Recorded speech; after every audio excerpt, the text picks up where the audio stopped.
Assalamualaikum warahmatullahi wabarakatuh. Jumpa lagi dengan saya Peradilan Rakyat. Ini sebuah metode.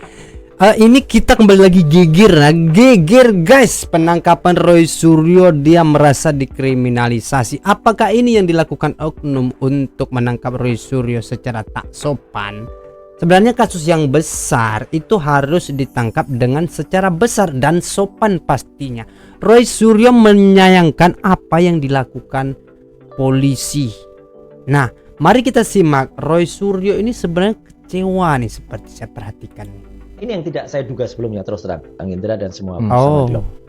Baru saya bilang mau ngecek itu, tiba-tiba geruduk udah pada naik. Naik tanpa dipersilahkan, secara patut juga ya. Tiba-tiba mereka udah naik, ada sekitar 7 orang ya, dan saya kenal. Mereka pakai penutup, pakai masker. Pakai masker ya? Pakai masker. Meskipun itu masker kesehatan, tapi masker kesehatan yang hitam, sehingga tidak kelihatan. Cuman saya mengenali salah satu suara yang ada di situ, karena itu adalah seorang kepala unit di unit 5 di Kanit 5 ya? Ya, Kanit 5 gitu. Yang saya mengenali itu. Dan tapi baru saya mau karena ada aturan naik. Terus saya mau cuci muka dulu. Ketika saya baru mau cuci muka, saya keluar dari kamar mandi, tiba-tiba mereka tuh sudah masuk kamar tidur. Ini yang saya benar-benar kaget dan menyatakan, wah ini nggak sopan sobat. Ini menurut teman-teman gimana sih ya? Apakah Roy ini kita tangkap ulang atau kita biarkan saja hidup? Tapi itu bagi kalian yang memang menginginkan sih ya. Padahal kasus ini sesimpel membalikkan telapak tangan gak sih? Pak Jokowi datang ke pengadilan, diundang si Roy, diundang Tifa, penggugat lainnya. Datang ke pengadilan, ini ijazah saya, lihat. Tapi pada termul ini beranggapan mereka ya berpikirnya, nah ini kita nggak mesti lagi nih sebenarnya untuk menyidangkan Pak Jokowi. Tapi seharusnya semudah itu membelatkan telapak tangan. Datang ke pengadilan, ini jasa saya tengok asli. Kalau Pak Jokowi sih harus menimbang juga. Kalau memang Pak Jokowi bersalah sih siap-siap juga menerima hukuman. Kita sebagai rakyat luar negeri ya, luar Jawa ya, kita sebagai netizen khususnya, kita cuma berpikir bahwa ya ini jangan-jangan ijazah Pak Jokowi ini palsu. Kalau Pak Jokowi memang gentleman, lakukan hal itu guys. Ya Pak Jok, lakukan hal itu, perlihatkan ijazah. Kalau memang mereka bersalah, mereka tidak akan protes sejauh ini ya. Susah amat sih kayak kata Megawati kan. Viral, Janes hadang ke polisikan. Apa ini yang nulis nih? Viral, Janes hadang ke polisikan. Saat penjemputan paksa di RS, Janes tantang polis Listio Sigit. Apa nih? Kapolri, mau gue tanyain lo, kenapa pakai masker polisi? kenapa pakai masker? Kalian kritis banget, Nggak boleh itu. Emang siapa dia? Saya nggak diklian. Reserse apa itu? Itu apa? Kenapa lo? Pakai masker. Jangan macam-macam ya. Jangan penjemputan ini. Video dulu. Ini betul-betul kejahatan. Si Roy Suryo itu bukan kejahatan. Bapak ada petugas saja. Disuruh apa? Disuruh. Berani dia reserse apa ini nih bang? Cuma Bapak Jokowi satu-satunya presiden terbaik sepanjang sejarah dunia. Selamat ulang tahun ke-65 Pak Jokowi. Andaikan undang-undang mengizinkan Pak Jokowi presiden 4 periode, menginginkan ya, seolah-olah kita Indonesia sudah melebihi negara lain kesuksesan kita, sehingga mereka menginginkan Jokowi itu tetap mimpin guys. Tapi tidak masalah. Semua itu baik-baik aja sih. Ini akan hancur ketika Roy Suryo tetap mengusut Pak Jokowi tersebut kan. Selamat ulang tahun Pak Jokowi yang ke-65. Semoga Bapak selalu sehat. Amin. Bersama Ibu bisa mendampingi keluarga, anak-anak, cucu. Karena Bapak adalah satu-satunya presiden Indonesia yang mampu merubah peradaban perpolitikan Indonesia. Bapak adalah sufinya politik. Betul, saya sudah sampaikan berapa kali. Tapi kalau bagian kepemimpinan sih saya cap si Pak Jokowi. Karena bayangkan 10 tahun kita bisa santai aja sih, nggak ada masalah ya. Yang ada masalah sedikit hanya ya penggugat ijazah itu sih ya. Mereka tidak bersyukur sih sebenarnya. sebenarnya kalau seluruh rakyat Indonesia sepakat tanpa ijazah pun ikhlaskan hal itu tidak masalah. Tapi ada segelintir orang nih masalahnya teman-teman ya. Segelintir makhluk halus ini yang merusak nama baik Pak Jokowi. Padahal dia udah nggak bertugas lagi. Kalau misalnya seperti Pak Prabowo masih bertugas seperti sekarang wajar aja sih ya. Tapi udah nggak lagi. Cuman ngajak ribut doang sih orang nih kan. Jadi saya baru pulang dari Bandung itu. Oh cerita nih. Jam masuk rumah itu sekitar jam mungkin 1:30 pagi ya gitu. Karena saya pulang dari Bandung malam. Ya kita biasalah santai-santai makan malam terus baru pulang.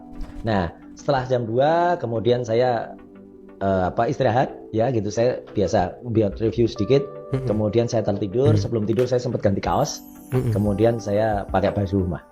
Jam 4 lebih seperempat atau hampir 4:30 gitu ya. Saya terbangun karena mau subuh ya. Kemudian saya sempat ganti untuk sholat subuh. Saya pakai baju pendek, tapi baju sudah bukan kaos lagi, baju. Kemudian bawah juga saya pakai jin tapi jin rumah. Nah habis subuhan saya memang tertidur. Jam 7 pagi ya, itu saya dikagetkan dengan bunyi bel pintu yang berulang-ulang. Gitu. Saya pikir ini orang nganter paket kok nggak sopan banget gitu ya. Macet bel pintunya kok berulang-ulang gitu. Terus saya lihat CCTV, loh kok banyak banget orang. Kok banyak banget orangnya. Roy Suryo kaget, ini gigir guys. Kami adalah wartawan Persituan Pilar keempat. Apa yang saya katakan itu bertanggung jawab saya. Bahwa Jokowi itu keturunan PKI, bertanggung jawab saya. Ya. Tidak punya ijazah, bertanggung jawab saya. Betul. Saya investigasi ke Pramuka, saya investigasi ke Kasmujo. Kasmujo mengatakan saya tidak pernah membimbing Jokowi. Oh my god. Yang jelas udah saya temukan kok siapa Joko Widodo yang sarjana kehutanan itu. Itu Joko Widodo yang berkumisan di foto itu memang Joko Widodo, tapi bukan Joko Widodo presiden ini. Joko Widodo yang berkumisan di jasa itu sudah meninggal. Udah. Oh gitu. Almarhum Diduga ya? Bukan diduga, memang udah saya lacak ke sana udah meninggal kok. Cuma tahu meninggal. Udah A1 ini guys kalau kayak gini cerita nih, bukan diduga lagi ya. Atau ditinggalkan atau dimeninggalkan. Nggak tahu meninggalnya gimana ya? Iya. Belum sampai ke situ ya? Itu akan investigasi saya, belum itu masih tugas saya. Wow, berat guys. Kalian harus tanggung jawab nih kalau memang Pak Jokowi salah, kalian harus bertanggung jawab di bela-bela Jokowi ini. Kenapa gaji pegawai negeri tidak bisa baik? Kenapa anggaran selalu kurang? Iya kan? Iya. Karena uangnya nggak ada, diambil terus. Oh. Kita mengerti dan kita paham bahwa selama 7 tahun belakangan ini dikatakan bahwa ekonomi kita tumbuh 5% tiap tahun. Oh. 7 tahun kali 5 35%. 35% pertumbuhannya. Kaya kita ya. Logikanya selama 7 tahun Indonesia tambah kaya 30%, 35%. Tapi yakin itu. Tapi kenyataannya itu yang saya katakan, saya merasa ditohok waktu saya jadi presiden. Ini data ini muncul katakanlah 2 bulan setelah jadi presiden. Kenyataan bahwa setelah 7 tahun tumbuh 5%, masa penduduk miskin tambah? Negara tambah kaya, rakyat miskin tambah. Ini kan sesuatu yang aneh, yang anomali. Yang kelas menengah, yang sudah tadinya lepas dari kemiskinan, miskin, turun. Contohnya siapa? Jokowi. Katanya negara tambah kaya 30%, toh rakyat miskin tambah, kemudian kelas menengah berkurang. Oh. Dan ini juga yang harus kita waspadai, bahwa yang tambah kaya ternyata hanya segelintir orang. Jadi saya kembali saudara-saudara, bahwa akhirnya harus kita lihat bahwa ini berarti sistem kita keliru. Oh. Sistem ini keliru karena apa? Kalau orang miskin tambah, yang menengah juga berkurang, berarti yang menikmati pertumbuhan ini hanya segelintir orang saja. Betul, Dan dukung ini Pak Prabowo tidak langsung 2 sesuai periode guys. dengan cita-cita proklamasi kita, cita-cita kemerdekaan kita, tidak sesuai dengan keinginan pendiri-pendiri bangsa kita. Betul. Kita merdeka, kita ingin rakyat kita hidup dalam keadilan dan kemakmuran. Dan kemakmuran tidak bisa dengan sistem yang keliru seperti ini. Betul, Ini hidup Jokowi, yang hidup. saya yakini, dan ini yang akan saya kerjakan untuk saya penuhi sumpah saya kepada rakyat, untuk menjaga kepentingan rakyat sesuai dengan sumpah saya waktu saya dilantik, saudara-saudara. Terima kasih Pak Prabowo, memang the best ya Pak Prabowo, nggak ada lawan sih. Memang benar presiden terbaik sepanjang masa guys, bukan Jokowi. Prabowo presiden terbaik sepanjang masa. Siap, 3 periode kita usung terus. Kalau udah begini nih udah nggak ada keraguan lagi, langsung 3 periode nyata asli sampai umurnya 100 tahun. Saya sudah katakan dalam buku saya belasan tahun yang lalu dan belum pernah dibantah sampai hari ini. Tunggu Roy nanti Belum membantah ada ya Pak. Profesor ekonomi yang bisa bantah saya, padahal saya bukan ahli ekonomi. Tapi angka adalah angka, matematik adalah matematik. Saudara-saudara, apa yang saya sampaikan belasan tahun yang lalu, yang terjadi di Indonesia ini adalah mengalir keluar kekayaan bangsa Indonesia ke luar negeri. Dalam bahasa yang keren, bahasa Inggris, yang terjadi adalah net outflow of national wealth.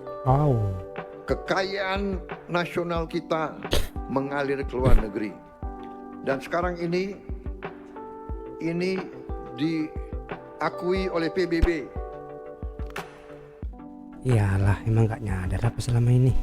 Menarik untuk disimak komentar Egy terkait penangguhan penahanan Roy Suryo di Pak Kejari. Wah, Egy nih orang yang RJ nih, Egy nih. Baru tahu. Untuk jadi P21 itu nggak perlu ada obrol-obrol atau omong-omong antara polisi dan jaksa. Nggak mungkin. Diajukan dulu, kalau belum cukup P19, ya, balikin lagi, begitu loh. Ini kan bukan ujuk-ujuk, udah lama nih proses nih, gitu. Kurang lebih dari 3 bulan lah seingat saya. Jadi poin pentingnya dalam konteks hukum, ya, omong-omong di antara mereka itu menjadi basi, menjadi tidak bernilai, menjadi pelecehan. Kajari kepada Polda, karena dalam omong-omong antar mereka bersepakat P21 itu artinya ada penahanan karena pasalnya lebih dari 5 tahun, gitu ya. Nah, yang kedua, dalam perspektif hukum juga ini hal biasa. Kalau menurut saya, ya, hak biasa karena ini hak subjektif dari Kajari. Perasaan nggak menarik sih. Saya memiliki keyakinan bahwa polisi telah berkoordinasi dengan kejaksaan dan jaksa sepakat, ya, untuk dilakukan penangkapan dan dilanjutkan penahanan. Karena polisi tidak mau melakukan penangkapan dan penahanan kalau dia tidak yakin jaksa akan melanjutkan proses tersebut berdasarkan kewenangan. Tetapi yang terjadi ini menimbulkan polemik. Bahkan saya mau katakan polisi menurut saya dikerjain, ya, oleh kejaksaan. Polisi dipojokkan dalam hal ini sehingga tampak penyidik Polda Metro Jaya sebagai sesuatu yang buruk, ya. Kemudian kejaksaan sebagai penegak hukum yang baik. Padahal harus tahu, jangan dibilang penegak hukum yang baik, karena memang tugas polisi dan jaksa nantinya itu akan membawa perkara ini untuk menuntut mereka. Kalau penegak hukum yang baik, dia tidak perlu dituntut, ya, jadi dituntut, ya. Oleh karena itu saya mengatakan komitmen dilanggar, ya.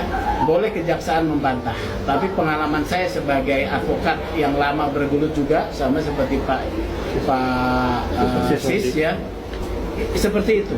Dia tidak mau polisi menjadi korban. Sekarang polisi quote and quote dikorbankan dari kesepakatan tersebut, ya. Yang kedua, sudah ada kesepakatan berarti kan ada komitmen pada levelnya, yaitu Polda Metro dengan Kajati. Kajati tentu tidak akan membatalkan kecuali ada kekuatan di atasnya, ya. Siapa kekuatan di atas Jaksa Agung nih, ya? Atau pada level di bawah Jaksa Agung, ya.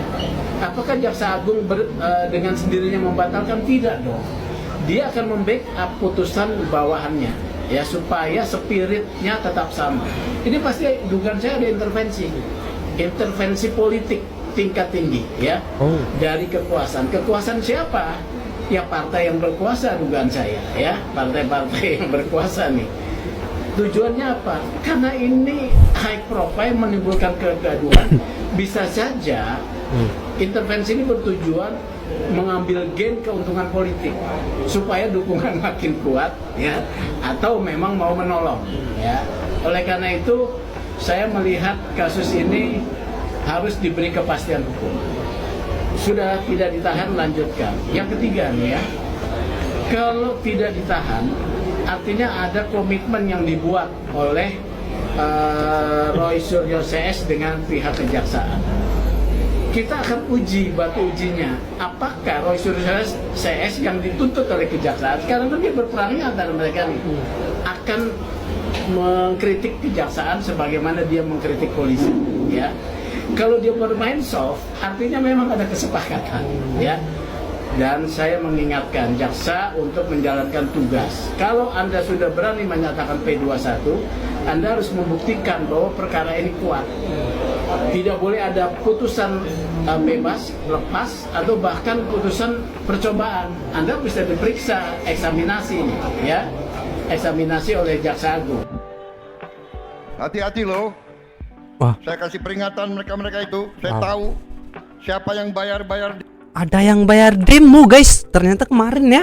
Ini Prabowo langsung angkat bicara nih. Prabowo kasih peringatan. Saya tahu siapa yang bayar demo mahasiswa, dibayar 200.000 seorang nih. Astaga, Demo siapa gue nih? tahu itu. Bocor, guys. Tapi nggak apa, dia main demo. Ditanya anak-anak demo nggak ngerti. Oh. Mau demo apa ya? Kami dibayar 200.000. Tapi ada. Saya nggak mengerti. Saudara kita ini kalau merasa apa ya? Kalau kita di dalam pertandingan gitu ya, kita jadi supporter kan. Kita dukung satu tim. Ayo maju. Negara kita ini lagi bersaing sama banyak negara. Betul, dari zaman dulu juga, harusnya Pak. Bangsa ini kompak. Kalau ada yang kurang, teman yang kurang, tim kita lagi main, ya, mainnya kurang bagus, ya, tetap di supporter, ya. Nanti begitu sudah selesai pertandingan baru dikoreksi. Oke, intinya memang bakti demo kemarin. Ini presiden bilang loh, ya. Bukan gosip, bukan apa. Ini Pak Presiden sendiri yang bilang ada yang bayar. Tapi Pak Presiden udah tahu sih sebenarnya kalau dunia politik mah gitu. Jadi kita jangan terlalu hanyut di dalam apa kan. Habis ini mandi tidur. Jadi guys, ini sedikit geger ya. Para termul tuh ya, sampai keluar lehernya, sampai keluar. Tangkap Roy Suryo lah. Ijazah Pak Jokowinya mana, asli apa kagak? Ya mungkin kalian bisa saja bersumpah kalau ijazah Pak Jokowi itu asli, tapi bukan asli sekolahnya dari awal hingga sukses. Ya kalau dicetak di Pasar Pramuka kan asli juga, bukan fotokopi. Kalau dicetaknya tahun 2019 asli juga. Kalau 2015 asli juga. Tahun 2026 pun dicetak asli juga. Cuman tahun pembuatan itu yang berbeda. Harusnya tahun 1985 menurut informasi kalau Jokowi itu kuliah. Nah, ketika Pak Jokowi tidak memperlihatkan ijazah, camkan satu hal, berarti memang palsu. Kalau memang asli berani itu tunjukin. Makanya tunjukin sekarang biar Roy sama Tiba itu ikhlas dipenjarakan. Ada lagi termul di sini, yang ada hanya para bajingan nggak paham. Baiklah, terima kasih, sampai jumpa di video selanjutnya.